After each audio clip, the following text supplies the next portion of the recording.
Hi, everyone. This is week 2 of the emotional eating series here at Rock Life with Raquel. I am Raquel. So this week the topic is don't eat your problems. So we all go through things in life. We have seasons in our lives where we're happy, where things are just beautiful. And we have seasons in our life where we feel like life itself is just out to get us. It seems like everything that can go wrong has gone wrong. And sometimes we just don't want to go forward. We don't even want to get out of our beds. It takes everything out of us just to get up and make it from one moment to the next moment. And for a lot of us, myself included, that's why I said us, we find ourselves eating for comfort. We find ourselves eating when we're sad, when we're lonely, when we're angry, when we're mourning. We find ourselves eating. And we think that that is going to help the problem, but really in turn it creates another problem.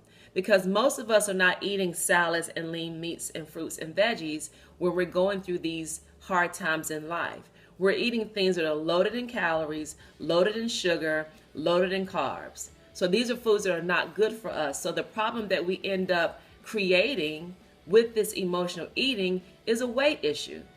And then once we have a weight issue, then we're stressed about our weight. And then what the stressing does, it often leads to high blood pressure. And what the high blood pressure does, it often leads to a weakened immune system.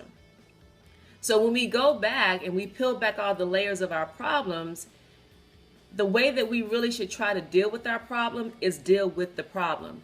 Don't try to go to food to think that food is going to help the problem, because it just creates more problems.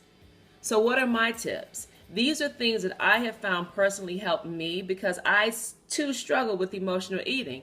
I've learned to recognize it before it gets too far out of control. And I've found these things are very, very helpful. So you need to say what you're going through. You need to be able to express what you're dealing with. So if you're angry, if you're sad, if you're frustrated, voice it.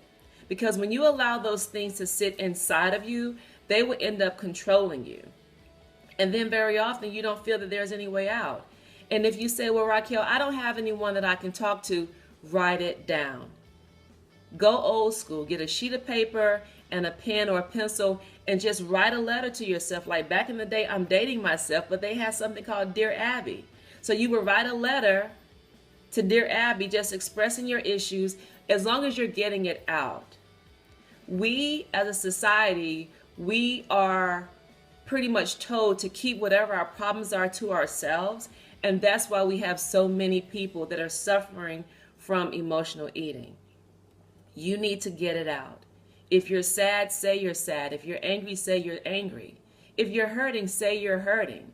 And if you feel that you can't say it, write it out. And it doesn't mean you have to write it and share it. You can write it and throw it in the trash. But at least you have been able to express how you feel, and you're able to process your emotions in a positive way. So don't eat your problems.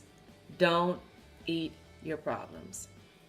This is Raquel with Rock Life with Raquel.